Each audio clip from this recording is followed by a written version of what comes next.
Hey everybody, Lawrence here from the financialthing.com Thursday evening for you in the UK and wherever you are in the world. It's live stream time. I hope it. Oops, hold on one second. Don't want that. Hope you can hear me well. Thank you to everybody who's joining us this evening. We have a very special guest who is going to be coming on. You know, you've heard me talk a little bit about a new peer-to-peer, very niche lending company that I've sort of been keeping my eye on. I haven't invested any money yet. Of course, complete transparency here, but obviously this company is involved in the cryptocurrency space, which, you know, I talk a lot about on the stream, that I really am a big believer in. And we have Ben Thomsen, who's going to be joining us. I hope I didn't butcher that name, but he's one of the co-founders of Lendary, which is a German-based peer-to-peer lending company that is crypto-based. And he's going to kind of come on and explain exactly what they do and how they do it, because this is definitely a new niche way of investing, and it's something I'm very interested in learning more. And I have spoken to the other co-founder. His name is Frank, in the past, probably about 2 months ago. But Ben is going to be heading the operations for Lendary. And I know some of you on the stream have been interested in, you know, you're always looking for new places to invest, and obviously we want to do our due diligence and make sure this is a safe place, or relatively safe. Obviously there is always investment risk and everything, but we want to make sure we can get as much information as we can about these peer-to-peer lending companies, because that's what we do at financialthing.com. And hopefully you can hear me well. Thank you to everybody that is here every week. You're very loyal watchers. Give me that thumbs up if you can, so I don't have to bug you. It helps with the YouTube algorithm. And subscribe to the new channel. As you know, the last channel was banned by YouTube. It continues to be banned. I've appealed 2 times. We're going to appeal one more time so we can get the channel back. But non-cryptocurrency friendly YouTube decided to remove the channel. So now we have to rebuild from zero. So thanks to everybody that subscribed, resubscribed. I know, I really appreciate that. And yeah, so let me bring on Ben here, and hopefully you guys can hear him okay. There Hello, we everybody. go. That Hello is and welcome. that is Ben. Thank you for joining us, Ben. You're Of over course. in Germany, right? Tell me what. Exactly. Southern Germany, just south of Munich. Thanks for having me on. It's quite exciting. Happy to have a good chat tonight. Yeah, absolutely. We're gonna chat about everything sort of to do with cryptocurrency and what it is that you're doing, because you're, you know, doing something that's very different. So just before we get started, so I have to ask you this. The guy that I spoken to before, Frank, was one of the co-founders, and now he sent me an email a couple of days ago saying that you're the person that I should speak to, because he is going to be working on a different project. Can you explain what is going on with Frank, and why am I speaking to you, Ben, instead of Frank? Of course, of course. I mean, maybe let me give you a little bit more about our background and how this whole Hmm. thing came together, I guess. Sure. Frank and I met during our time at a strategy consulting firm. We both started sort of our professional careers at BCG, both in Munich. That's where we first met. And as it happens, at some point we were working on the same project, just sort of like exchanging ideas, and quickly sort of noted, okay, we shared the same passion. And at the time, it was 2014, I believe, AI was the big buzzword. We were all working on these digitization projects for large companies, who all felt the need to, oh, we need to be innovative now, and machine learning, we need to do something with it. So we were sort of producing all these use cases and doing all this research, and then stumbled upon a really cool blog post on the blog. It's called Wait But Why. You've probably heard about it, or if you haven't, definitely go check it out. It's great. Wait, we'll say Um, that one more time. What is it called? it's waitbutwhy.com. Waitbutwhy.com. Okay. Yeah, can highly recommend. It's Okay. interesting stuff, but also in a really entertaining way. Hmm. And we both sort of like fell in love with the topic, and as many probably said, okay, we have to do something with AI, machine learning. And on the weekend, we would sit together and sort of brainstorm, okay, what can we do? And one thing you need for machine learning and AI is data. And where do you have a lot of freely available data? Financial markets.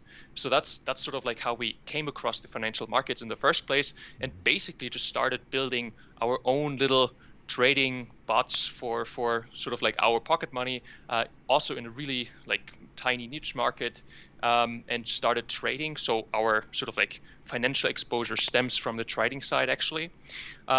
That started, it went fairly well, and quickly, as it is in consultancy, the idea list grew a lot faster than the sort of like task completed list. And then at some point we said, okay, screw it, we'll have to try this out, and we quit our jobs, started to work in this whole on this thing. At first, with no real commercial ambition, really, it was just curiosity, and we wanted to sort of see where the road takes us. But eventually, we continued in that whole algo trading realm, I would call it, and quickly gathered some interest, and then said, okay, we should give it a crack and start sort of like a traditional fund. But at the same time, crypto really became bigger. That was 2016, 2017. We started to trade our strategies there. Quickly noted, okay, hey, stuff really works out here. Probably because markets are fairly small, largely driven by retail traders back at the time. So the simple statistics that we deployed were quite effective. And ever since have been stuck in the crypto space and been following that. And based on that, eventually Lendary grew out of that. I'll talk about that in just a moment. But maybe that's sort of like Frank and I go way back by now, have been sort of like doing our little startup story for 5 years now. And now is sort of like a time where we sat down the last couple of months, really sort of took note of where do we stand, what roles are we pursuing really, and are we the right person to fit that role? And also we noted, okay, I'm really super passionate about this whole new financial market, if you want to call it that way, and sort of like being the bridge builder between the traditional world and the new opportunities that arise in this crypto space. And Frank was always more of the sort of like sales guy, visionary guy, always looking for new ideas, always bringing new innovative input. And we sort of like, based on our experience in the traditional asset management world, where it's really about trust, like the whole sales side, it's so much more about trust rather than just having a great idea or a great track record and stuff like that. It really boils down to trust. And both of us, neither of us really had the pedigree of like 10 years of Goldman Sachs or existing client bases that we could work with. So we eventually decided, okay, Ben, you've been in charge of the product all along. You go, continue to do that, and then we'll look for partners who bring that pedigree for the whole sales cycle thing, and that's sort of like where we stand now. And Frank is pursuing new ideas in sort of like the business networking space combined with video stuff. So think about it like LinkedIn combined with TikTok, along those ways, something like that. Okay. So. And again, if you just joined us on the stream, this is Ben Thomsen. He is one of the co-founders of Lendary, which again is a peer-to-peer lending company based out of Germany that I've been looking at for a little while inside of the cryptocurrency space. And we're going to kind of talk about what exactly Lendary offers to investors. One of the main things is, we're going to talk about trust and also, by the way, if you have questions out there and you're watching, you want to know more, pop them in the chat. I'll put them to Ben live. Ask him anything you want. He's very transparent. He's willing to answer whatever you want. One of the things that has popped up very early on, and you probably have heard about Lendary, the company in England. I hope you've heard about that, and how your name is very closely tied to Lendary. So how do you feel about that you kind of got this very close tied name? Is that bothersome? Not really, to be honest. I mean, the funny thing is we really don't have any sort of like, we don't come from the traditional peer-to-peer world at all. And you'll probably hear in a moment why that is. I think Lendary really is its own niche in peer-to-peer lending, if you want to call it that. And so when we sat down and thought about this whole whole like platform we were building, we were thinking about names the traditional way. We would just open a Google Sheets. Everyone would sort of like type in their things, and then we would eliminate one by one. And then as you do these days, you simply check, okay, which domains are still available, and then we stumbled upon Lendary. We liked it, and to be honest, like we chose Lendary, and only then we started realizing, okay, there's this other platform called Lendy, and also we realized we sort of made one stupid mistake with the name. If you type in Lendary into Google, it will autocorrect to Legendary all the time. So we really have to push our SEO rankings to fix that. Yeah, I noticed that. So, Ben, so tell me, what is Lendary? Give me a very short version, because obviously we don't want to. We got limited time. We have a lot to get through. So tell me what exactly, on a very basic level, your company does. Absolutely. So Lendary really is an automation software. We see ourselves as a software business, actually. We help clients onboard to this really cool opportunity. And what we're talking about is providing peer-to-peer loans to other traders who simply do one thing with that loan. They trade leveraged in cryptocurrencies.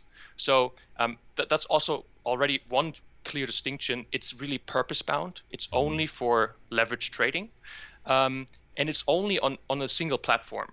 And it's the platform is called Bitfinex. That's actually where the money sits, also of our clients or users, if you want to call it that. We never have access to the money of our clients. We only automate the entire process, and we sort of like guide them through the whole experience of coming into this world. It's really the bridge builder. But coming back to the original sort of like where does return come from here? So this business is actually, I don't know, 50 years old. Leverage trading has been around for years and years. And traditionally, traders would go to banks and brokers to get their margin, so that they could trade with a lever. And now hold on. So not everybody who's watching may understand what you're talking about. I'm going to break it down into very simple terms. That would be like saying, I want to borrow X amount of money, and I'm going to put up X amount as collateral. So I put up a trade. The bank is going to say, we will match your £100. That would be leveraging at 2-to-1, correct? Exactly. Okay, so that's what leverage trading is. So that's what leverage trading is. Yeah. Exactly. Yeah. And so traditionally, the counterparties of that 100 sort of loan, if you want to call it that, were banks and brokers. And when this whole crypto space started, I mean, all these crypto exchanges are basically tech startups. They don't have a lot of people. I mean, it's really small tech, by now fairly large, but still tech companies. And they at least didn't used to have these massive amounts of capital that banks and brokers had to offer that kind of leverage as a loan to their users. So they thought of something clever, and they basically established a peer-to-peer lending market on their platform only for that purpose. So now what you can do is there's traders willing to, or they're really bullish on Bitcoin, and they say, okay, I have my $1,000 and I believe in Bitcoin even stronger. So I want to use $2,000. Where do I get the other $1,000? I can use the Bitfinex peer-to-peer lending market because some other person is willing to provide their capital. And the interesting thing about this is all of a sudden you have what we call an order book dynamic. It's really supply and demand. The interest rate that is being sort of set up for this loan is completely flexible and determined by how much is being demanded and supplied at a single time. Okay. And there has to obviously be risk with what you're doing. Now, tell me about, first of all, who can invest in Lendary? Is this something that anybody in the world can come to your platform, put money in, or is it has to be EU based? Can the UK people invest in it? Could I invest in it? It's almost global. Although US citizens are currently restricted, and that's not because of something that Lendary does, obviously, right, but it's rather related to Bitfinex terms of services and stuff like that. So because they had their quarrels with them sorted out by now, but still, I think US is always difficult when it comes to investing and stuff like that. Yeah. So anyone except US currently. And then talking about risk, absolutely, that's the important thing we really have to consider. I always differentiate two types of risks when talking about this investing opportunity. There's the sort of like investment specific or loan risk, or call it default risk. That's I guess in the peer-to-peer world the key risk you would want to watch. And the other one is counterparty risk. And let me break them down for you quickly. The default risk, I think, is somewhat close to zero actually, and that has nothing to do sort of with whether that the traders are always right in their ways of investing, but rather how these loans are secured. So the cool thing about having purpose-bound loans, so loans that only serve a specific purpose, in this case means you have real-time transparency on what's going on. So since cryptocurrency markets are operated 24/7, there's always trading going on. You always know exactly what's happening with that loan that is being used in some long levered position. So someone used the loan to buy Bitcoin, and you know exactly whether that Bitcoin position is going well or bad for that investor or for that trader. And then that's one aspect. So you have real-time transparency, and with that real-time transparency, these platforms have established what's used to be this margin call. There's movies about that and stuff like that. It's when the bank calls you and you have to quickly pay up, otherwise we'll have to close up or we'll get your house or whatever. Well, that's what happened to Mr. Huang recently, right? With his $30 billion loss in 4 days. They called for the margin, said you got to pay up. Exactly. That margin call, exactly. And these days on these platforms, this whole process has been automated. So it's not like you get a call, it's just simply liquidated. So and they do it in a really sort of risk-averse fashion, because they have a really high threshold or low threshold, if you want to call it that. If a position for a trader does not go well, they will liquidate it fairly soon. Quick example, if you say you have $100 and you borrow another 100, so you open up a position of 200. So this means theoretically the position that you entered can drop by 50%, and then you would have lost all your collateral and barely can return sort of the loan. So 50% is what the price movement could be in that case. Bitfinex would liquidate that position already at 15%. So once the price drops by 15%, position would be liquidated, the loan would be returned, including the interest. So that's the credit default side, and also how it's protected. So this is actually not something that Lendary does. It's inherent to the platform at Bitfinex. Which kind of brings me to the second part, which is counterparty risk. I mean, we already talked about trust. That's always a big thing in investing in general. And again, this is a fairly new space. Cryptocurrencies is fairly new. There have been lots of scams, stuff like that. So you really want to do your due diligence on where do you put your money. In this case, it's Bitfinex, which is one of the largest cryptocurrencies exchanges. It's one of the most advanced when it comes to all the technical things and sort of like innovations. They're by far the largest market when it comes to this kind of peer-to-peer margin funding. That's also how they call it. But that's really where I would say do your due diligence and sort of appropriately adjust. If you're interested, sort of like try it out, see, are you comfortable with having your money in the crypto world at all? Then you might as well have it on Bitfinex, in my opinion. But that's definitely something that you want to have a look at. Okay. So these two things. And tell me, and we're going to talk more about risk again. If you have questions, put them in the chat. I'm going to go through them as I see relevancy, and then at the end too. So stay with us for the entire stream, because it is a little bit of a different peer-to-peer lending model than what we've seen. Absolutely. Because we always invest on asset base most of the time, so there's some kind of usually property backing the loans, which doesn't always work out well. It hasn't in some of the companies that have gone out of business. So I'm always looking for how can that risk be reduced. And I do like the auto triggering of when a trader's position is not going well. It automatically gets closed out by the platform itself. So just answer me this. What kind of rates of return do investors see through your platform? So traditionally, or just looking at the historic performance, each year has yielded double-digit returns. So as low as 10.3% in the worst year, which has been 2018, sort of what's called the crypto winter, if you want to call that, and as high as above 30% in 2017. And the past years were, I think, 13% and 14% respectively, 2019, 2020.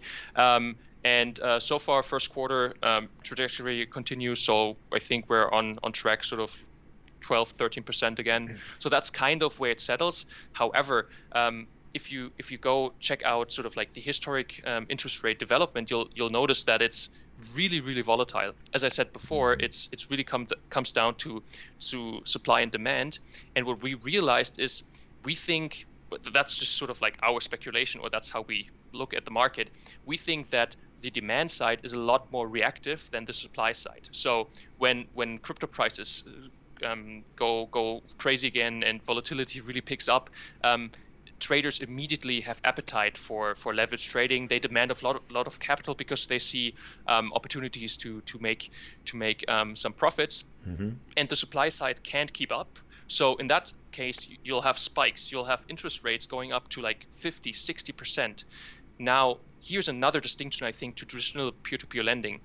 Keep in mind that this position, a trader might only hold this position for like 5 minutes, 10 minutes, 2 hours, and the interest is being calculated based on the seconds like this loan is actually used in the position, and then it's being returned.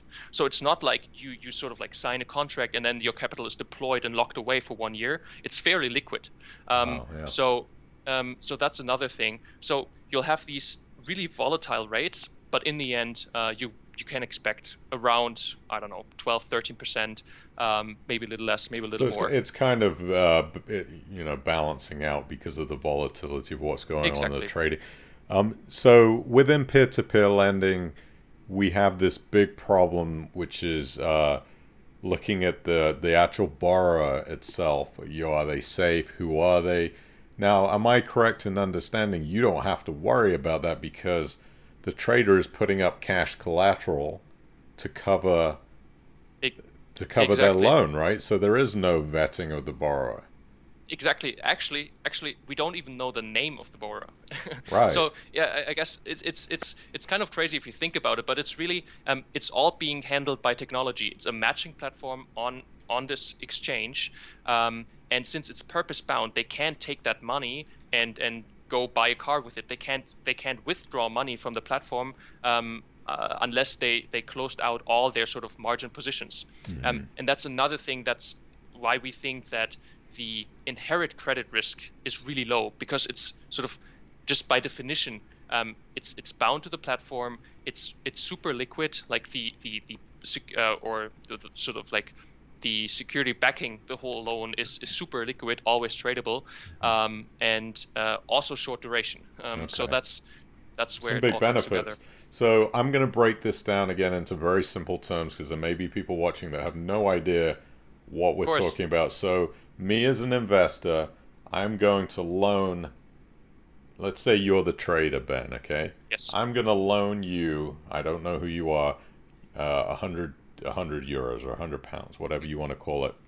You then have to put up your own cash of how much would you have to put up out of, if you're borrowing 100 from me, what do you have to put up? Kind of depends. It depends on the liquidity of the asset that you want to trade. Bitcoin is super liquid, so you can use up to 5 times leverage. So in that case, I would only have to bring 20. For other assets, it's between sort of like 2.3 up to 5, I think, is the leverage maximum.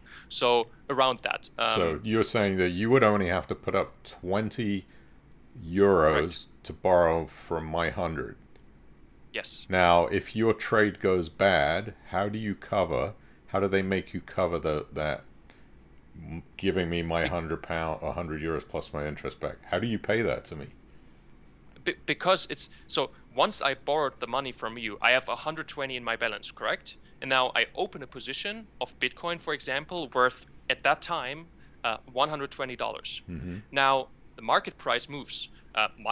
Like the Bitcoin price might increase, the value of my position would increase to 140. if I close my position, no problem in giving you back your money, right? So now that's the easy case, the simple case. Yeah. What happens if the money, if the price goes down?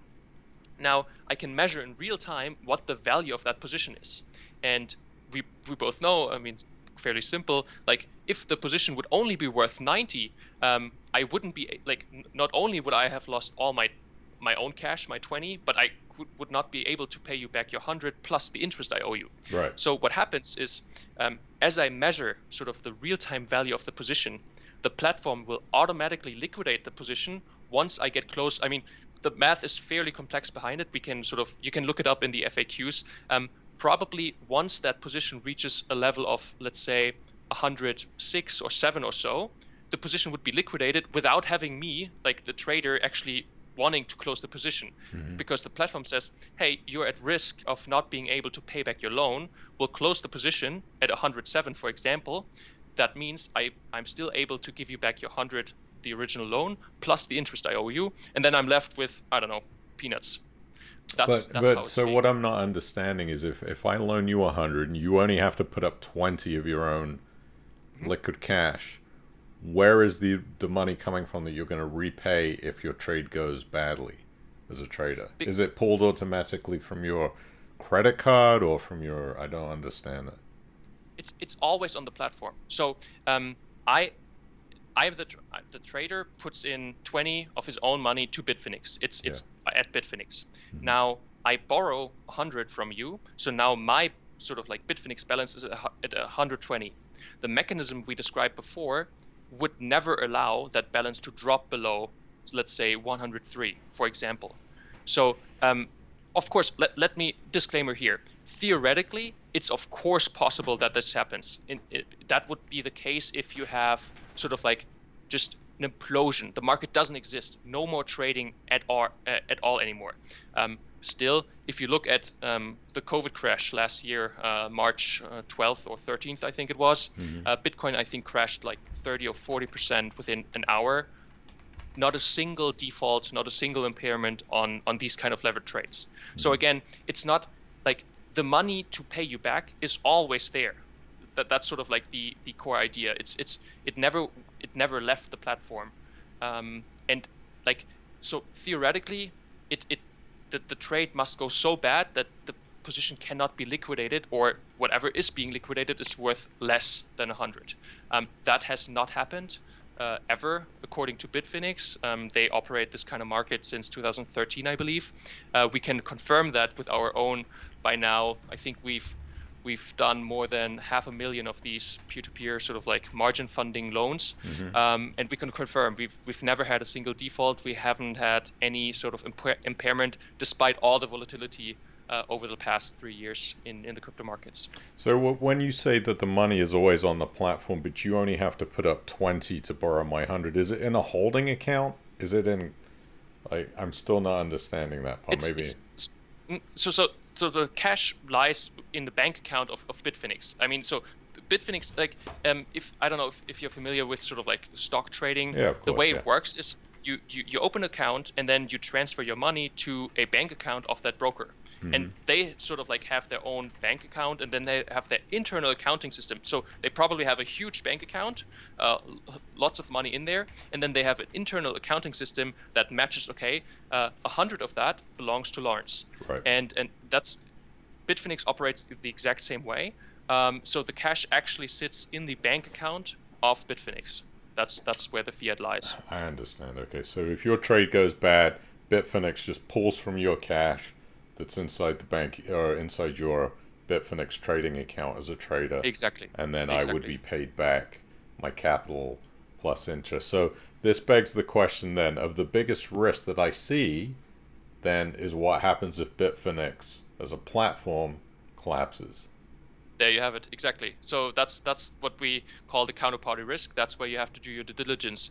Absolutely. And we always basically look at two things. One is management fraud. So actually like fraudulent behavior. Something I think that's also known to the peer-to-peer space. Probably, I'm no expert to be honest, but so that's one. The other one, if you've followed the crypto world a little bit, you've pretty surely heard about sort of like cyber attacks, so crypto assets being stolen, hacks going on at exchanges. That's another risk. Bitfinex actually had one of those, one of the largest in cryptocurrency history. That was, I think, August 2016.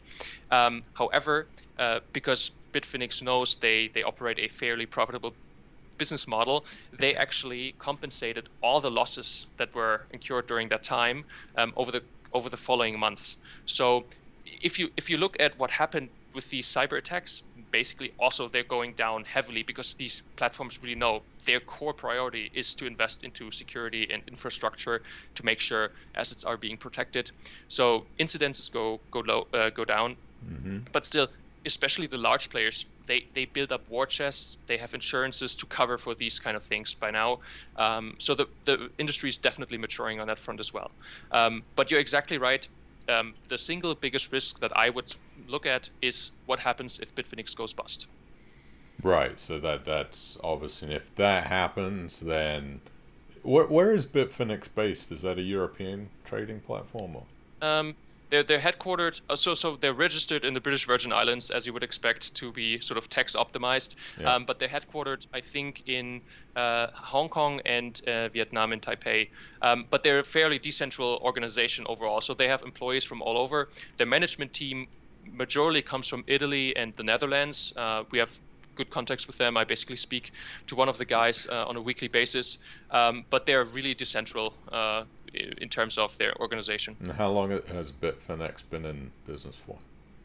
I think they were founded in 2012. So ever since sort of like crypto came about. Okay. Some of the people watching the stream are asking about what's the minimum investment through Lendary? I think so. We don't actually set that. I think it's around $50. I think the minimum that you need to put up at Bitfinex is $50 US, Okay. and then you can sort of like try it out. So what you need to do then, and I've been through this process myself, when you open an account with Lendary, then you actually have to go and open an account at Bitfinex. And Correct. I got to tell you, one of the things that has been sort of a sticking point for people trying to get into the cryptocurrency is how difficult it has been to open accounts. I mean, Coinbase has had severe issues with verifications taking weeks or months, and Absolutely. then lack of customer service. What's the story with Bitfinex? Like, how easy is it to actually open a Bitfinex account? Much depends. If you want to go through the full verification thing on Bitfinex, which I can definitely recommend, at least for larger investments, it's actually quite the same story. Probably even more complicated because they take sort of KYC and AML really, really serious. So it's cumbersome for sure. I think that's also one of the, as you correctly pointed out, one of the major hurdles in sort of like bringing together the traditional investing world with the crypto world. So we try to make it as easy as possible. We also partnered with another crypto exchange called Bitstamp. They're based in Europe, I think headquartered actually in London, registered in Luxembourg. So, and they make it fairly easy, the whole onboarding process. It only takes like 5 to 10 minutes. You can do everything on your phone. And then sort of we build an automation that will take care of the whole transferal process so that you don't have to do your own blockchain transactions, that kind of stuff. Because as I pointed out, or that's basically where I see Lendary's mission. Of course, we build our software. It's an automation service. We also, I mean, we've done our job in sort of like doing the statistics, and we believe we actually perform really well when it comes to optimizing the interest rate you can get out of this opportunity. But in the end, we really see ourselves as a bridge builder. We want to bring these new exciting opportunities to the traditional world of investing. That's why we focus only on fiat investing as well, because this margin funding, you can do it with cryptocurrencies as well. But it's really, we want to educate people. We want to show them sort of like new opportunities and also be the trusted gateway to this world, and then go along the journey and help them. Okay. So Ben, there's a couple of people in, by the way, we have, there's about 65 people watching live now. I think some people are a little bit lost, which I kind of expected it would be. Course, so yeah. I'm going to try to break this down into very simple terms again, for anybody that's lost what this means to you. So if Lawrence invests through Lendary, what I would do is I would open a Lendary account first of all, and I've done this myself, and then I would open a Bitfinex account. Then the two are linked up through your software, through your website. I deposit money into. Does that go into Lendary so it goes into Bitfinex? Okay. Then my money is lent out to a trader. It could be lent out multiple times in a day, depending. There is no time length that these traders can hold these margin loans for. And I have watched some of these margin traders, by the way, on YouTube. Crypto is one of the guys. I think there's also a German guy who he uses Bitfinex. So what they do is they take their money and it gets leveraged. They get a leveraged loan against their money and they trade it, hoping for obviously a big uptick in whatever they're trading, whether it's Bitcoin. So me as an investor, I loan my money out to a trader. That trader pays me back interest on what I loan to them. And if their trade goes sideways and isn't doing well, it gets liquidated automatically by Bitfinex, correct? Okay. Correct. And then, so question here is for you, Ben, how does Lendary exactly make money? What are you doing to make money? Is it kind of a management fee to do this? What? No management fee, only performance fee. So I mean, the whole idea is we only earn if you earn. We currently take a cut of 20% of the interest that's being generated, so only if we do a good job. So if you see your account going up, then we charge 20% performance fee, and that's our business model. So that's it. So if I for some reason don't make money on my investment, I'm not going to pay anything to Lendary. No, I mean, that sounds good. I like performance fee based investing. It's one of the best things out there, obviously. And to anybody watching out there is definitely risk. That's one thing you need to understand about any investment, not just this one, but there is going to be risk involved. Anytime that you're going to be making double-digit returns, you need to understand there's going to be risk. What we try to do as investors is figure out what's the way to minimize that risk as best as we can. So obviously the risk with Lendary and this type of investing is not the person borrowing the money. Chances are that that's going to be okay. With the real risk is Bitfinex fails. Is that a regulated entity at all? I'm presuming it wouldn't be. I mean, definitely not like a typical bank would be. They definitely they're being audited. They're pushing the transparency front quite a bit, but certainly, I mean, it's not like they don't have an audited report by sort of KPMG or something like that. So yeah. Are they a profitable company, Bitfinex? I would definitely assume, though. I think I don't have the correct numbers, but you can look at sort of like their business model, which, I mean, they obviously have multiple revenue streams, but if you look at the most simple one, which is taking a commission from the trading activity, so it's simple math. Look at the volume that's being generated on Bitfinex and multiply that with the commission they take on average. That must be quite a profitable business, I would assume. Yeah, absolutely. CEO J.L. van der Velde sounds like a Norwegian or something. Dutch, yeah. And also, disclaimer in this video, I'm not here to endorse any of this. This is not paid. This is just something I'm very interested in finding more about. I don't endorse Bitfinex. I've never used the platform. I'm a Coinbase guy. I've been buying cryptocurrency since 2017. And I haven't invested through Lendary, but I am here because I want to find out more about what you do. I find it very interesting. And let me just go through the questions here that you can answer real quick. What currency would somebody in the UK invest in? Is it pounds or is it euros? It's actually, we focus only on the US dollar because it's the largest market.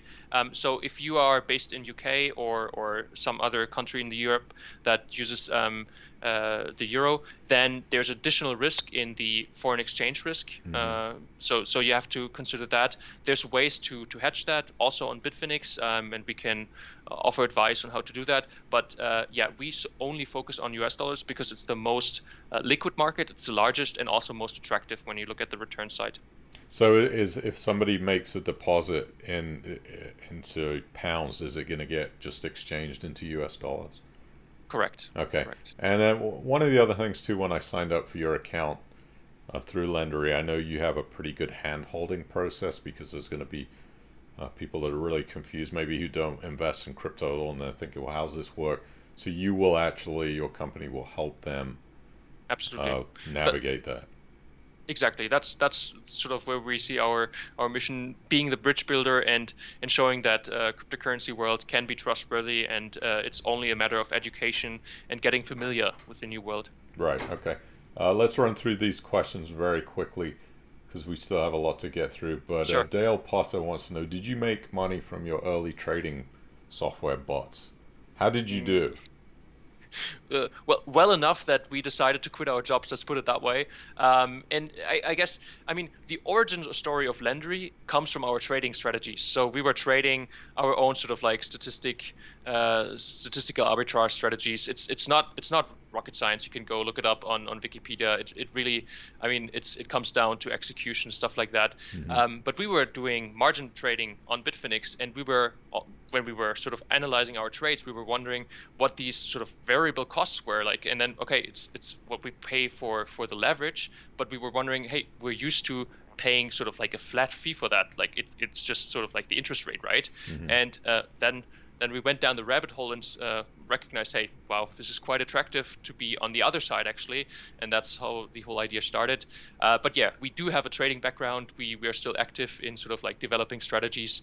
But that's really our side hustle and sort of where a lot of new ideas actually come from. So you're still trading actively though? Yeah. Oh, okay. How old are you, Ben? You look very young. I just had to ask that. Almost 30 by now. I know, look young, but yeah, You still look at keeping healthy.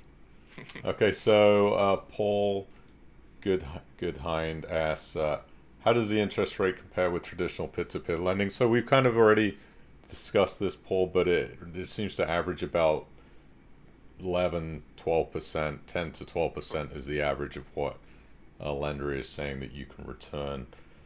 By the way, when did Lendary write its first loan? How long has Lendary been doing this for? Because I know you kind of had private money for a while, where you'd been doing it for family and for your own money. So when did you open this up to other people? Yeah, exactly. That was July 2019. That's when we first sort of like opened the gates in a really sort of like small, crappy prototype way. Onboarded the first users to Lendary, and that's when it started. So yeah, almost 2 years ago now. Okay. Next question. Darren wants to know, what's your secret toothpaste that you're using?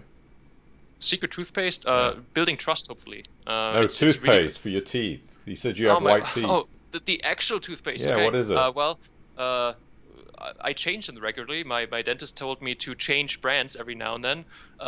So I don't know. What am I using currently? Colgate, or I don't know. Are you using that standard stuff? Foamy standard stuff. fluoride. Okay. Just brush your teeth twice a day, guys.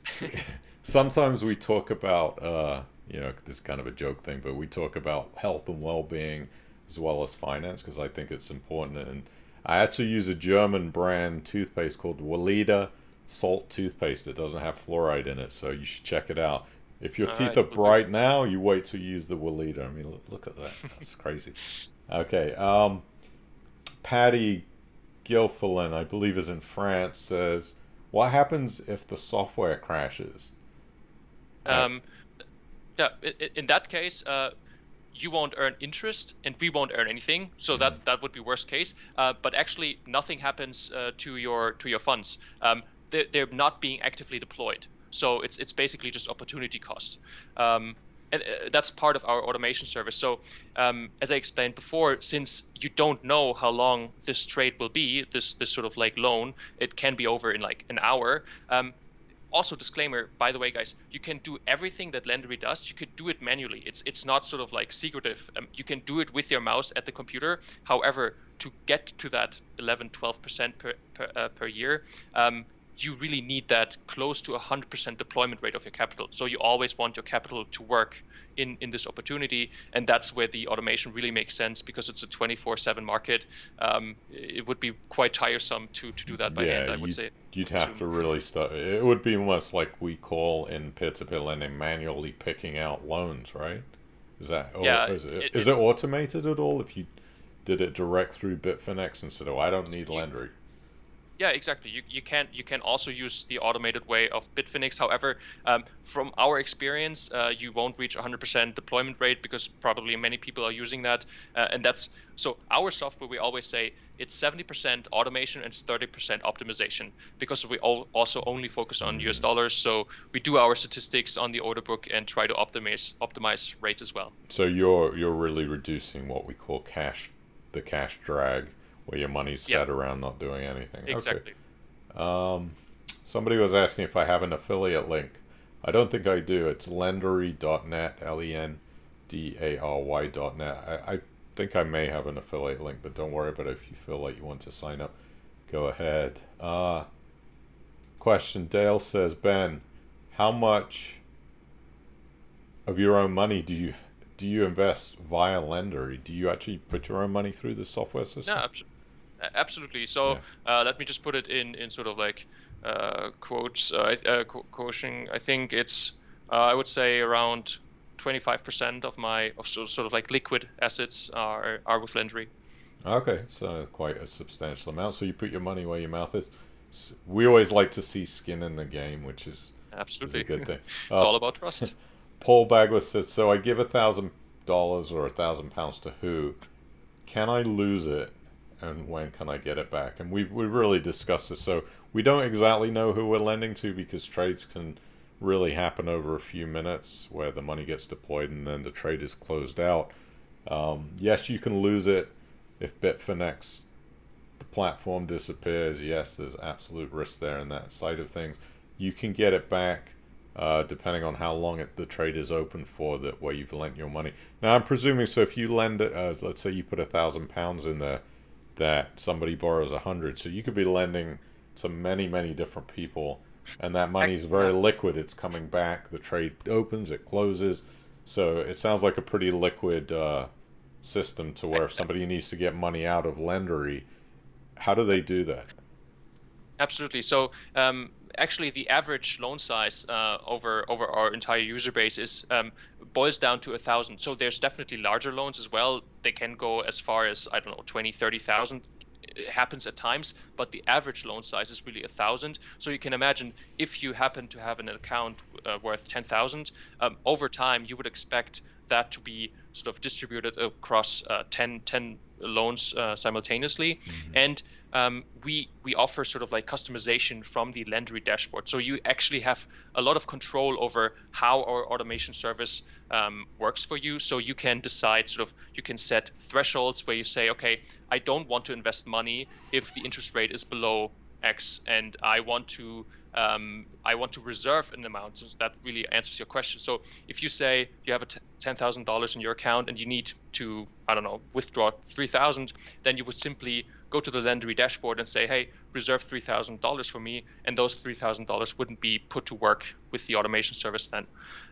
So there's different customization options, and it's definitely quite liquid. So the default, so you don't know how long the loan will last for upfront, but you do set a maximum time that you're willing to borrow to lend out the money. So the default is 2 days. So you will know by default, on average, the money will be returned within 2 days. You can go as far as 120 days, or as long as 120 days. And that's another customization option that you have. You can sort of define thresholds. Hey, if the rate is 5%, go with the 2 days. If it's above 15%, I'm happy to lend out for 30 days, for example. So you can kind of customize it and really sort of like build your own liquidity profile, if you want to call it that. So question, if I lend my money to a trader and I have a 2-day loan part, what happens if that trader holds his trade open for a week or a month? How do I get my money back? It's refinanced. It's so it gets returned. refied. Yeah. So Bitfinex automatically refis it, or is that Lendary who's refining it? No, it's bit so the money is actually being returned, and the new matching process starts. So I can hold a margin position for longer than 2 days, of course. After the 2 days, my position is not being closed. However, in the background, the matching algorithm of Bitfinex will automatically pull a new loan from the sort of supply side. So it's like a secondary market then, almost. No? Almost. I mean, I think it's really more similar to traditional trading. It's sort of like matchmaking. So after 2 days, the funds will be sort of like returned to you, and at the same second, like the matching engine of Bitfinex will pull new capital from the supply side, and I think that's also part of what makes it so easy and seamless. The trader doesn't actually have to go to the funding side and pick their own loans by themselves. They simply know, hey, Bitfinex offers me the opportunity to trade on margin, and I accept the terms of service that Bitfinex will match me with sort of like a capital provider, and that's all technology basically in the background. Okay, I deposit money into the account of Bitfinex. You know, in the UK, we have this thing called FSCS protection, which is basically anything in a bank account is protected. Is that cash protected in any way in this Bitfinex holding account? Not in something comparable. We have the same thing in Germany called the Einlagensicherungsfonds. So like up to 100K, sort of like everything is secured. Not that I know of. As I said before, they have their own private war chests meant to protect against sort of like cyber attacks or losses from cyber attacks. They have insurances. However, that's a case-by-case decision then in sort of like depending on how the money is lost, really. So nothing comparable on that front. So that would be, again, all based on pure platform risk that Bitfinex fails. Yes. You can expect that you probably Correct. wouldn't get your money back. Okay, gotcha. We need to talk about stuff like that because it is important, obviously, with that risk side. Let's see what else. Yeah, keep your questions coming if you have them. I put a link to Lendary. It's lendary.net, Lendary.net. We've had the minimum investment, that is Bitfinex's minimum investment, which is 50 US dollars. We've talked about currency. What currency does the platform operate in? So all your money is transferred to US dollar. Do they charge any money for that, for changing it to US dollar? Yes. Exactly. Okay. So there's sort of like setup costs. Like Lendary doesn't earn anything from that, but there's transaction cost involved in getting your money in, which sums up to roughly 0.5% if you take the entire journey. Same when you withdraw it then. So yeah, entire transaction cost to be expected around 1% for sort of like the entire investment cycle. Okay. Dale Potter says, have you ever considered using a different name given the confusion with Lendy in the UK? Probably, yeah. I mean, we haven't really considered changing it like immediately or soon. Again, that's probably because we don't really come from the traditional peer-to-peer world. We've only then sort of like looked into the whole I don't know, big players, Mintos, Bandera, and whatnot, because we actually. I think that's actually how we got into contact as well, because we identified, hey, actually the peer-to-peer world, they might be sort of familiar with what we're doing. Maybe this is an interesting audience to sort of like educate people about this. And that's really how we came across the peer-to-peer world in general. And we might. I mean, we just started a large marketing initiative in Asia, still with the name Lendary, because we like the name Lendary, to be honest. Sure. It's sort of like goes well with what we're doing. But of course, the Google thing sort of like is bugging us, and also the similarity to Lendy, of course, yeah. Okay, understood. Next question. John Day wants to know, what basis are traders' loans selected by the algorithm? How does the algorithm pick? I guess it's just a pool of money based on interest rates, what people are willing to accept, and then... Exactly. It's large pools. So is it regarding the trader side or sort of like the supply side? Because it's on the trader side, it's basically all automatically matched by Bitfinex. So traders simply want to enter margin or leveraged trades, and Bitfinex will simply look at the supply side and see what they can get out of there.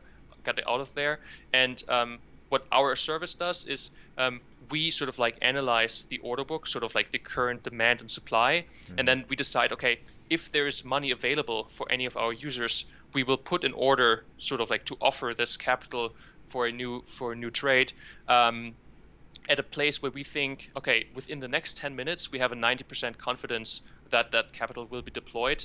That enables us to improve sort of like the interest rate that we're actually achieving in the end, because we don't have to go on top of the order book, sort of like simply taking the first spot. But that again is sort of like trading dynamics. So it's really automatic matchmaking. Okay, understood. Paul Goodhine says, what are your average losses?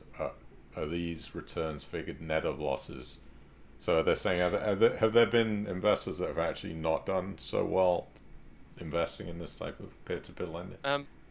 So no losses incurred. So as I said before, to date there has been not a single default on any of these loans, and not a single impairment in any of these loans.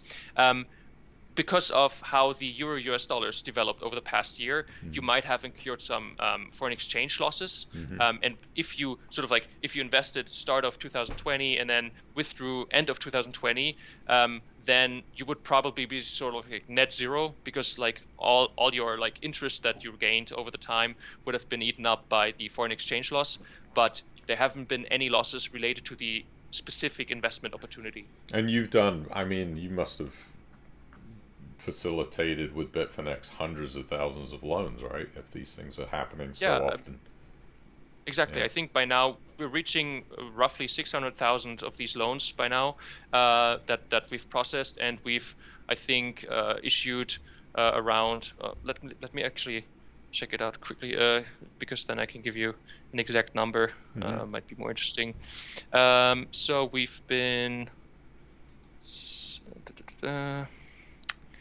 So here we are. Sorry. Okay. This is live. So this by is now, what we do. Exactly.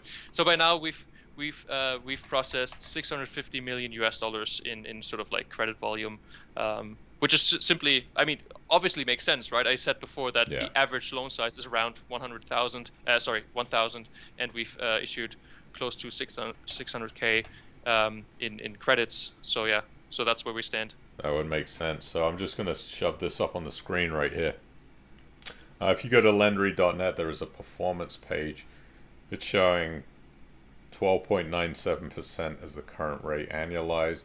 Year-to-date return 3.03%. Expected annualized performance 11.96%. You can have a preview of the dashboard. Some very limited statistics there, but a little bit. Do you have? I guess it really probably isn't that much to display on there, is it? Because you haven't had. Yeah, I mean.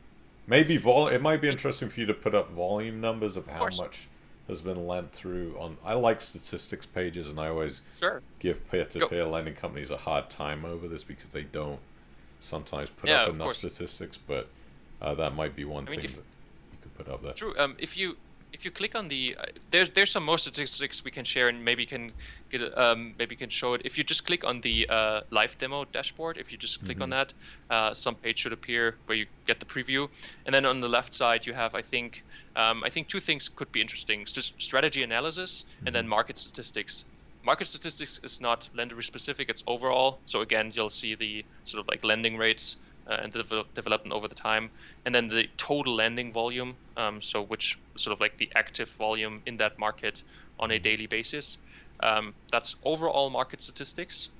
Okay. And maybe more interesting is the strategy analysis. I see. So, I'm just looking at that. Exactly. So here you can actually see where your money is working, or what your money is being used for.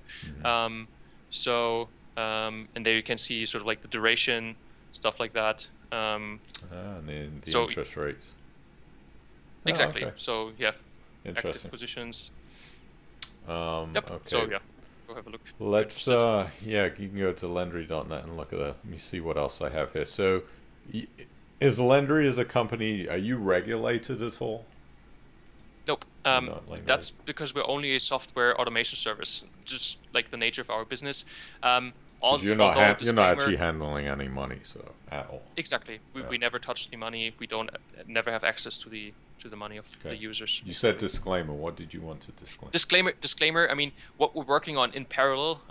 Don't want to take anything up front, but we're working with like a couple partners from the really traditional investing space to put this opportunity into a traditional fund, because I mean, so right now Lendary really is open to anyone. It's what we call a managed account solution. So managed account is something where whoever is managing the account doesn't have actual access to your money. Like they can't access the money. However, they're sort of like giving you signals, if you want to call it that, in the trading world, and you're using the signals to do trading or whatever.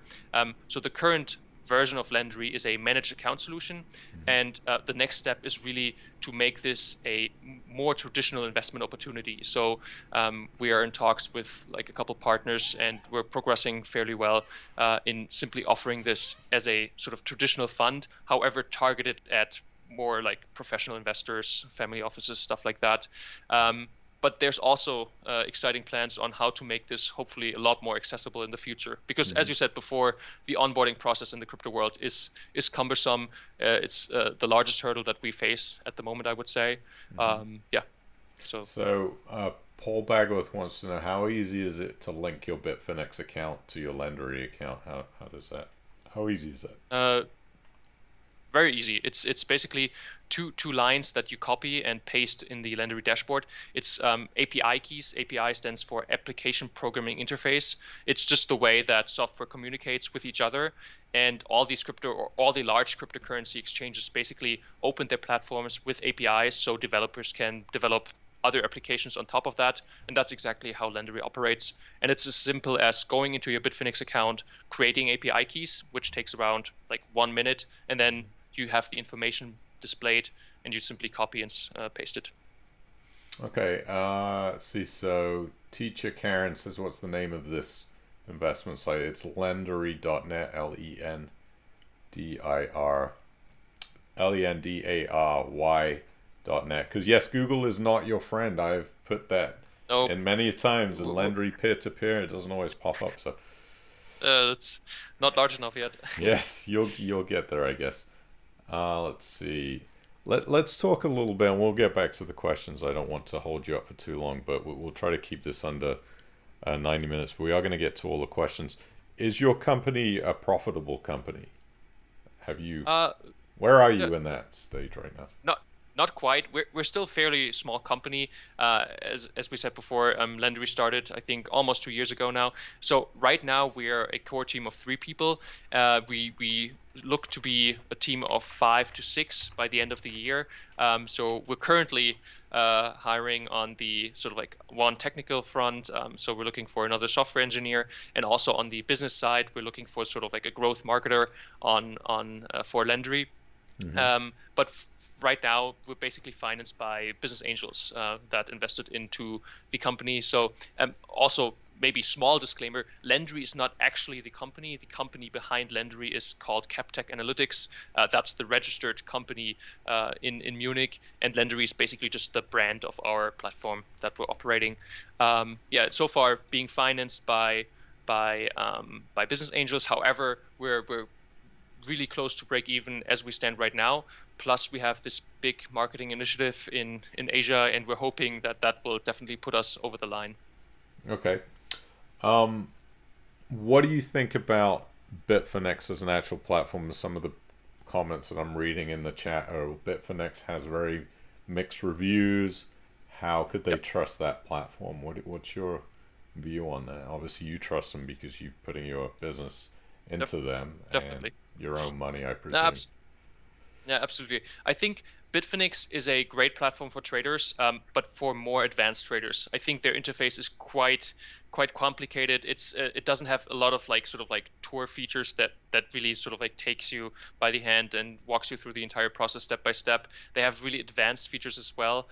So if you're sort of like, if you're new to this world, and Bitfinex is probably not the greatest like place to sort of learn about everything, they're quite innovative on the technical side, and they certainly have mixed reviews, which most of that goes back to their ties with Tether. Tether is a so-called stablecoin, the largest. So it's a cryptocurrency that mimics the price of the US dollars, and the issuer of that stablecoin is iFinix, or the issuer of Tether is the Tether Foundation or whatever. But both Bitfinex and Tether, the Tether Foundation, they belong to the same entity called iFinix Incorporated. So there've been rumors about market manipulation, sort of like between these two entities. However, these have actually just been cleared by the New York General Attorney a couple weeks ago, actually. So it's been going on for like years, I think 2 or 3 years by now, and that's probably where many of these mixed reviews come from. Peter Vince wants to know, and we've talked about this a little bit, we'll go through this again. If Bitfinex is handling all of these transactions, why do we need Lendary? And I know you explained that. Make this really quick, but you told, from what I understand, it's about cash drag. So what we want to do as an investor is to keep our cash inside of these loans moving as much as possible. If we don't have it deployed, the interest rate returns go down. So what Lendary is doing with your software integration is trying to make sure that the investor's money is deployed as much as possible. Did I get that correct? Absolutely. I think it's the deployment, so it's convenience really. You could do it by yourself, like you don't need Lendary to do that, but it's really convenient to have an automation service that does it for you. And plus it's the sort of service aspect and the bridge building functionality, hand holding along the way, explaining stuff. It's really these two things, because if you just want to try out Bitfinex, I encourage everyone. I mean, it's definitely something. I'm a big sort of like believer in this new world, and that's sort of like my mission, to build the bridge. So I'm happy for everyone who wants to try that out, and we're happy to be a place where people can go and ask questions and get advice, and we're happy to help them along, and no need to open up a Lendary account at all. So that's really the two things: convenience and then service, education. Okay, and I guess what I'm going to have to be is the guinea pig, because people are saying in the chat if Lawrence walks us through exactly how to do this, because it's probably confusing to them. Which, you know what, I'm going to do it. It's on my list of things that I've been lazy and procrastinating because whatever reason, but I do intend to try it out. So I will just record a video on exactly how to do this. Let's see what else. That's great, because then you can see the updated interfaces. Because I did exactly that. I sort of like did videos on how the entire process works, and then like a couple of weeks later, the platforms changed their interfaces, and now all of a sudden, like it's not at the same like the buttons are at different places and stuff like that. So yeah. Okay, no problem. Can you be transparent about a couple of things as far as how much approximate money is being deployed through Lendary's investors into Bitfinex, or what's your investment base like? I mean, I'm presuming there's, well, I don't know. What is your investment base like? You've been doing it for 2 years. I mean, comparatively, I think relatively small. We're still in the early days, so it's a low 2-digit sort of like million assets under management, if you want to call it that. Mm-hmm. Okay, and thank you for being honest with that. I think again, when you're an early adoption company in a very niche product, you are going to have that sort of uphill climb. Absolutely. To becoming totally. a bigger company, because it is confusing to some of this stuff. A lot of and two, based on what people have said about Bitfinex, and I've looked at Bitfinex. Just to be clear to everybody watching, Bitfinex is a very advanced crypto trading platform. It's not like Coinbase, where your average person can come in and buy some Bitcoin very easily. What Bitfinex is more based on would be Coinbase Pro. But even Coinbase Pro is very basic compared to Bitfinex. And I think this is the reason you're going to see some of these reviews that are probably a little bit negative, even though there's been some negative sentiment on all of the platforms out there that offer cryptocurrency purchasing. You can do Coinbase reviews and you're going to see bad reviews out there. It's still a growing business of these platforms, and they're trying to get it right. I think Bitfinex has had some issues as far as some news things that I read, customer money being lost or stolen, and they've had trouble securing banking relationships and whatnot. But I think this is kind of indicative of where we are with cryptocurrency. It's not the easiest for those things Certainly to be not, facilitated. So, let's see. So, excuse me. Paul also says, is the interest rate a theoretical annualized figure, assuming that you're invested 100% of the time, or is the actual return based on being invested less than 100% of the time? So what's being displayed in the performance section of the website is assuming that the capital is deployed 100%, and based on our sort of like automation service, the average deployment rate across the entire sort of like capital base is between 98 and 100%. So fairly close. Okay. John said, is Lendary the one facilitating the stop loss on the trades? No, it's Bitfinex that facilitates. What you're doing is optimizing the way the money becomes invested and the choices of things that you can, like the parameters of how you invest your own personal money. Okay. How do you link the two companies together? So Bitfinex has an API key that you get when you open a Bitfinex account. You'll literally take that key, copy it, and paste it into your Lendary space that's on your account, and then the two accounts will link up, and Lendary will help you with that, because they're going to have to help me. I'm sure I have no idea how to do it. John Day said, in volatile market conditions, is there a timing issue for these trades being closed? So if we go back to March, when 2020, when the markets Bitcoin dropped like a rock, would there have been any timing issues? And because you've been doing it, right? So did you have money deployed? You must have had money deployed through investors. Absolutely. Were there any timing issues with the? Not with the liquidation. So the liquidations work great. I think that's part of the reasons why these drops can be so dramatic at times as well. So what we realized during that drop is we monitor our deployment rate, right? That's one of our key metrics that tells us how well is our sort of like software doing the automation, which sits usually between 98 and 100%. And during that crash, we all of a sudden noticed, okay, we're dropping down to below 60%. And of course, what happened is all these positions where the money of our users was being actively used in, all these positions were being liquidated, and of course the money wasn't deployed anymore. And then over time, our sort of like software deployed the capital again. But it's really a great question, because it goes back to how secure is this automated liquidation mechanism?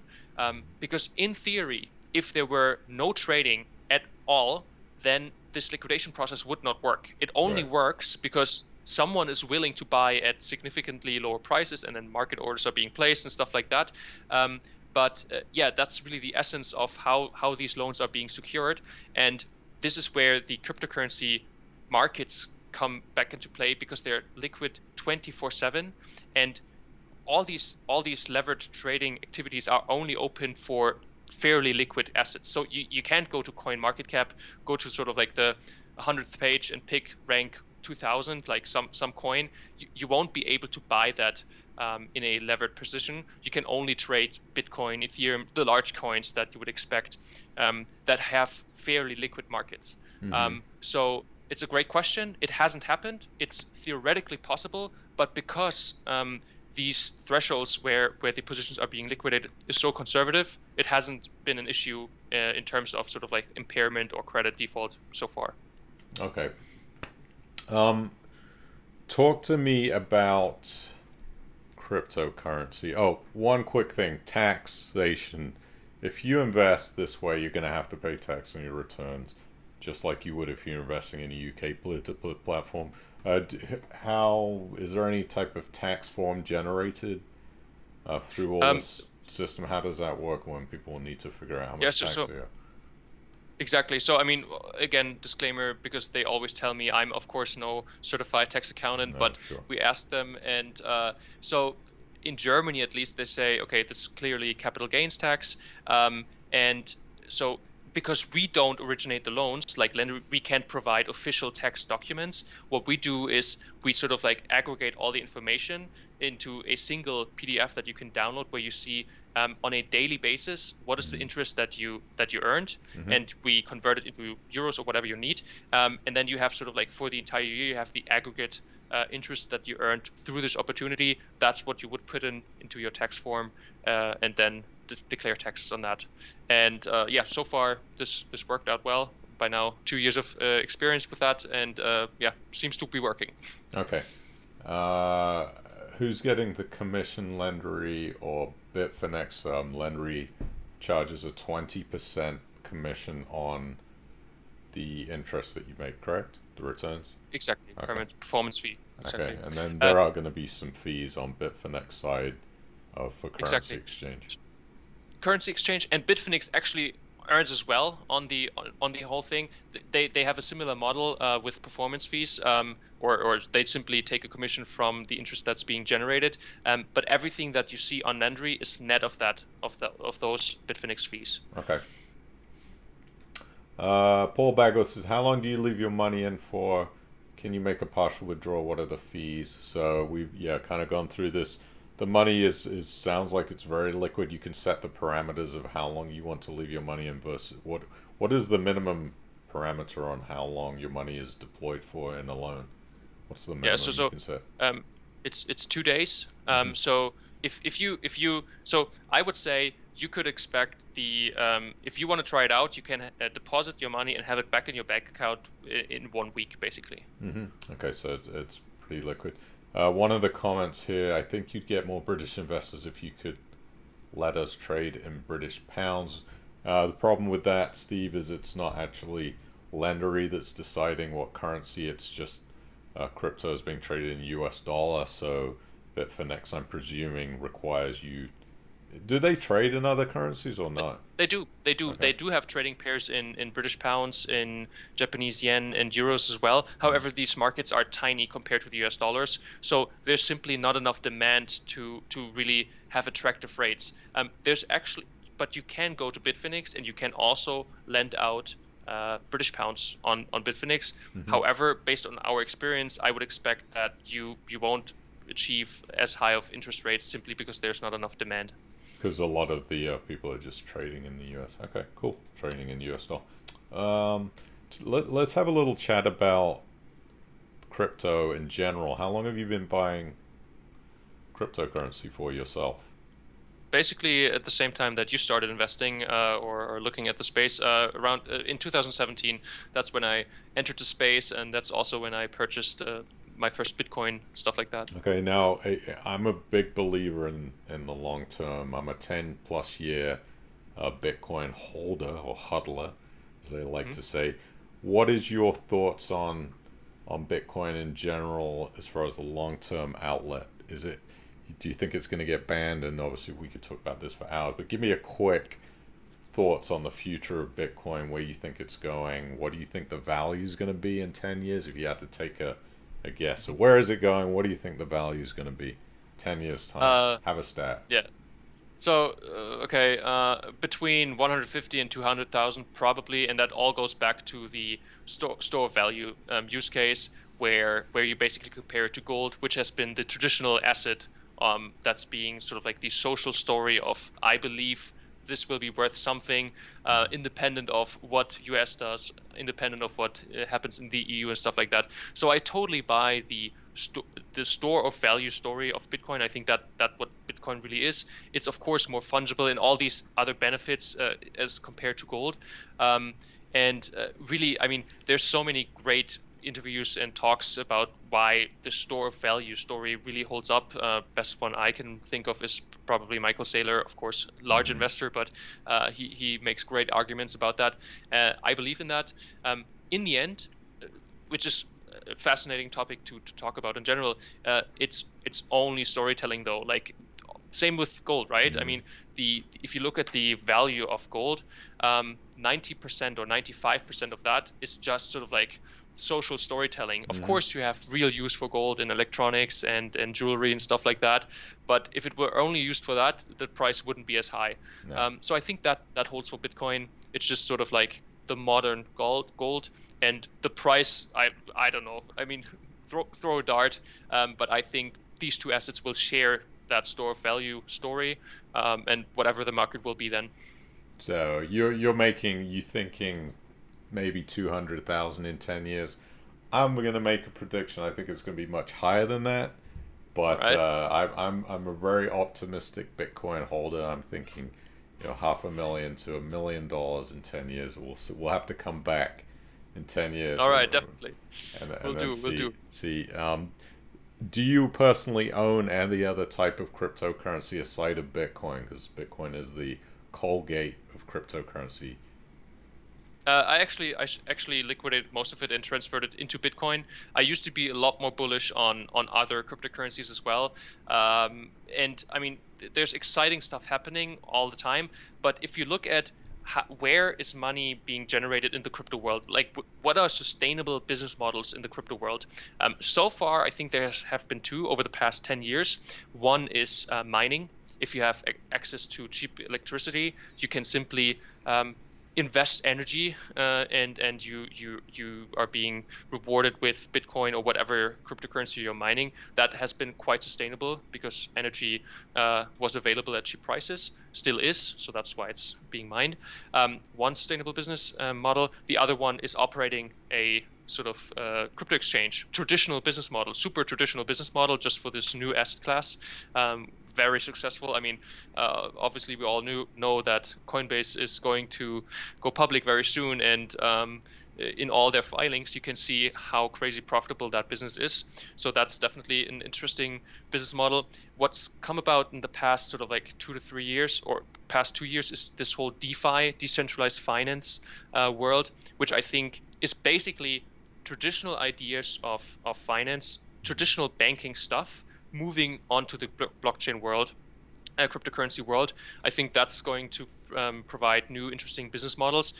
That's actually where I have a little bit of other investments in utility tokens of sort of like, it's basically crypto banks. What these banks, so very adjacent to what sort of like Bitfinex does. If you hold Bitcoin, for example, but you don't want to sell Bitcoin, but you need cash, what you can do is you can go to these players, you can deposit your Bitcoin as collateral, and they'll give you a loan to value of, I don't know, 60, 70% to that. And it's just like the traditional banking world. And that platform refinance that with anyone. And they have sort of like utility tokens. So I have a look at Nexo and have a look at CoinLoan. Those are interesting in my opinion. But other than that, I've been very bullish about Ethereum, stuff like that before. But then again, over time, it's the analogy to the internet protocols is quite reminiscent, I think. I mean, the amount of value that was being unlocked by all these file and information exchange protocols, HTTP, FTP, all these protocols enabling transfer of data, is huge, probably the biggest sort of like value creation infrastructure ever. However, these protocols by themselves, they didn't capture any of that value. And the same kind of goes, I think, for many of these large promises of, hey, we're making everything decentral and we'll have all these decentralized apps.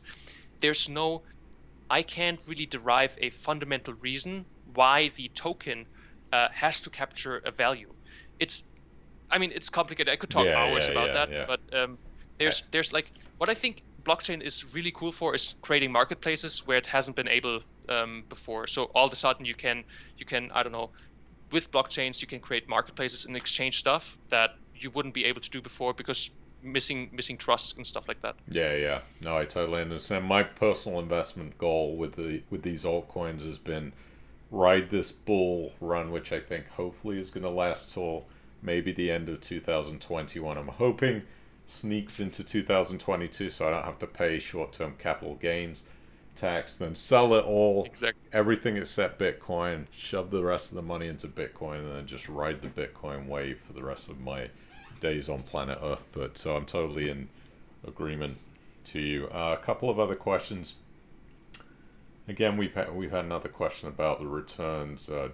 Darren said, what type of amount losses, a percentage, or a percentage of total investment plus return should a typical investor expect? Darren, we're talking about anywhere from 10 to probably 12% annually as the sort of expected rate of return. Natalie G, welcome to the stream, Natalie. Is the daily interest able to be withdrawn immediately? So how does that work? So probably not, right? Your account is just one total balance. So exactly, total balance, and then you have your active position. And that's also a cool thing about this really liquid profile. You have quick compounding because your interest is being paid daily. Once enough funds are available again, our software will again, if you don't reserve the amount because you want to withdraw it, of course that's at your discretion all the time, but if you simply let the software do its thing, you'll be paid your interest daily every single day, and then that interest will be again offered as a loan in the market and hopefully earn some more interest. Okay. So yeah, if you got money in your account, I mean, I presume you can just withdraw whatever you want. So David said on the FX side, I can send Bitfinex British pounds, they'll convert it to US dollars for 0.5% fee. Not exactly. That's they don't offer a foreign exchange sort of like market. You can simply, I don't know, buy any cryptocurrency and immediately exchange it again. That's basically the way it works, and that's how the 0.5% come about. So basically what would happen, you can send British pounds, 100 British pounds. You can technically do that, but nevertheless, 100 pounds to Bitfinex, then you'll exchange 100 pounds for Bitcoin and then immediately sell Bitcoin again for US dollars. And we facilitate that process with the automation. Oh, okay. So Lendary is going to facilitate all of that. People don't have to worry about how they get those US dollars. Yes. They just send their cash, and Lendary will facilitate the rest of it. Okay, that's good to know. Paul said, what is the sign-up process like for both companies? So I've been through it. You basically sign up on Lendary. You go through their process, verification check, all of that good stuff, and then from there you would go into, do you do the Bitfinex sign up through Lendary's website, or is that separated? It's separated. I mean, we have our step-by-step guide which explains basically everything that you need to do, but yeah, it's separate Okay. from that. What type of identification checks are involved on both sides as far as Lendary and Bitfinex? None on Lendary, because we are not legally required to do sort of like official KYC stuff. Yeah, you're just a software company, basically. Software company, exactly. On Bitfinex, it's what you typically would expect in the cryptocurrency world. So like a piece of identification, passport, driver's license, personal ID card, something like that. Then if you plan to make direct deposits from a bank account, then they also want to see the bank statement. You don't have to show any numbers there, but what they want to do is they want to make sure that that bank account is in your name. So stuff like that. And proof of residency, I think, is another one that they require. I think those are the three major ones, exactly. And then you have to sort of sign like that, of course. How long does it take normally to get the Bitfinex account opened? Because I know Coinbase have had horror stories where it's taken weeks or months for people to get accounts. Yeah, I mean, back in 2017, it's the same for Bitfinex, basically, when the huge inflow of new users came about. So it's not as bad with Bitfinex, I would say. Also, I mean, if you let us know, then we can also let our contacts at Bitfinex know, and then they try to expedite the process a little bit. But usually, if you go for the full verification, I would expect something like 2 to 3 days until the account is fully verified, dependent on the documents. Okay. That is not too bad. And let's see, when do you expect to become profitable? Soon, also fairly soon. I mean, that's the goal for this year. But we're bringing on new people for sure. But again, we have large hopes on Asia, because the Asian culture is a lot more close to, I don't know, new trading opportunities. Of course, a lot younger when you look at the investing culture there. So they're trying out new and innovative stuff a lot more. And we found partners that are just launching launching our first real marketing campaign in Asia next week, actually. So let's see how that goes. And plan is to be profitable with Lendary by the end of the year. Okay. So here's me thinking, you've obviously done well trading in the past of your own trading account. Why did you want to start this company anyway? Why don't you just trade and make your living that way? What is it about it? Well, always been interested in entrepreneurship, to be honest. I mean, building stuff is something that I'm really passionate about, and also trading. Trading can be very tiresome, at least for me in my personal experience. So when we started doing trading stuff, we sort of said, okay, we'll never do a manual trade ever. That's sort of like, of course we do every now and then play around with stuff, but that's not serious investing. All our serious investing is automated, because we say, hey, in the end, we're quantitative guys. We believe in statistics, so we build our things. But if you do that full time, it's basically like academic research. It's like 95% of the stuff you try fails because it just simply doesn't work. That's quite frustrating as well. So I wouldn't want to do that like the entire day. Plus, I'm a big enthusiast about building things. Like, I mean, I'm no programmer like from my academic background, but I started sort of programming websites when I was 10 years old. By now, of course, I have a team that's far more capable in building up these things. By now, I only sort of like introduce feature ideas and they take care of the good stuff. But yeah, building things, software is great. I enjoy that very much, and also I enjoy sort of like the bridge building thing. Like as compared to the traditional finance world, where it really comes down to traditional trust, your network and stuff like that, you can have an amazing strategy that performs exceptionally well. It's still going to be super hard to gain any foothold. Like if you don't have the correct network, it's just really hard to get started. And I think also, like, still being young, we're far more credible in the crypto space because it's also a young space, and that's sort of like where a good match exists. Yeah, absolutely. And one thing I will say about, I really enjoyed using your website. It's very clean. I like the way it's presented and laid out. It's very nice. So keep up the good work. A couple of other questions, then we're going to wrap it up. Are the interest rate quotes on the performance page net of fees? Not net of our performance fees. No, I think they're not. Okay. So take 20% of that. Okay. The other thing too is people are asking, am I currently using your company? I do have an account set up, but I have not currently invested anything. I'm going to be investing some money, and I'm going to do a walkthrough of exactly how this thing works because it's going to be new to me too. But if you want to check it out, it's www.lendary.net. Ben, do you have anything else you want to tell our esteemed hangers on? These people have been here for an hour and 34 minutes. We have this running crazy joke that the stream is always less than an hour. That never happens, but never ever. Well, yeah, anything else you want to say? Well, thanks for sticking around for sure. I mean, yeah. It's great to have you guys and listen to the both of us sort of like talking about that. Like, let me know if you have any questions. I mean, feel free to head over to Lendary. Simply enter sort of like a question in the chat. Again, Lendary is also a place where we want to educate people about this new space. We want to help build the bridge between the traditional finance world with the crypto world. So that's part of our mission. Happy to do so.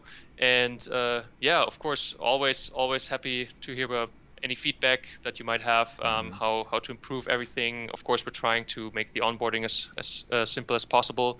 And yeah, overall, I think that's also, I think, part of the origin story of peer-to-peer lending, right, is the whole democratization of investing in finance. And I think that also comes from providing feedback with each other, because Lawrence, stuff like you do, like just like getting transparency out there, talking to people. So I'm always curious to find out about new things, and hopefully one day I'll learn something very cool from you guys, probably from reading your blog, Lawrence, and then yeah. Yeah, absolutely. So one of the things I would like to personally suggest is sometimes the risk to reward can be difficult to assess. I would like to see on that performance page those numbers based on including your fee in there, because I think it can be a little bit confusing to understand, well, exactly how much interest can I expect from the risk that I'm taking right now. That's a little bit unclear to me as to what the risk to reward is. So that would be my one suggestion that pops off the top of my head for you to include, Ben, that, because I'm very much into transparency.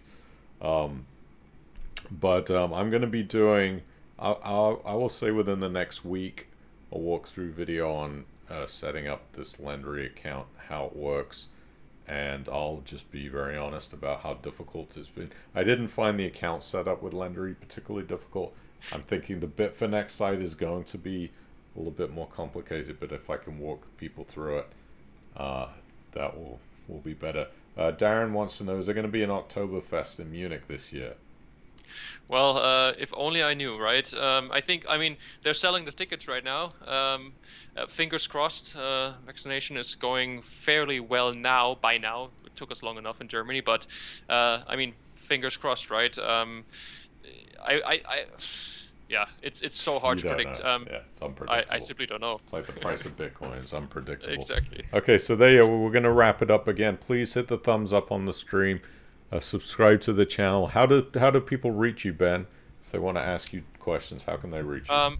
We have our little chat bubble on the website, for example. And other than that, simply write me an email, benjamin@lendary.net. So that should be fairly easy. Happy to jump on a call. Also, if you're interested in any follow-up discussions. Yeah. Okay. benjamin@lendary.net. Exactly. You speak very good English too, but I think it's Thanks. incredibly impressive that people from different countries can conversate so well. I know our German friends are usually very fluent in the English. So I'll put the email address in there if you have any questions. Fire them off at Ben. I'll be talking with him further as I go through this process of investing. And everybody's saying thank you so much for coming on here and speaking transparently. I'm sure there's still some confusion by some people, but hopefully we'll try to get that declouded and demystified as we look for new places to invest. So we're going to wrap it up. Thanks everybody for sticking it through. We'll be back here, I believe, next week. Plan is Stuart Law from Assets Capital will be on the stream live. That's the plan, April the 15th. Not 100% confirmed, but that is the plan I've heard from Stuart and his people over Assets Capital. So we'll be drilling him about the Assets Capital business. So hopefully you'll join us next Thursday, same time, 7:30 p.m. UK. So thank you again, Ben, and we appreciate you. Really Definitely. Thanks for having me, and keep up the great work. You're very welcome. Okay, take care. Guys, take care. Bye.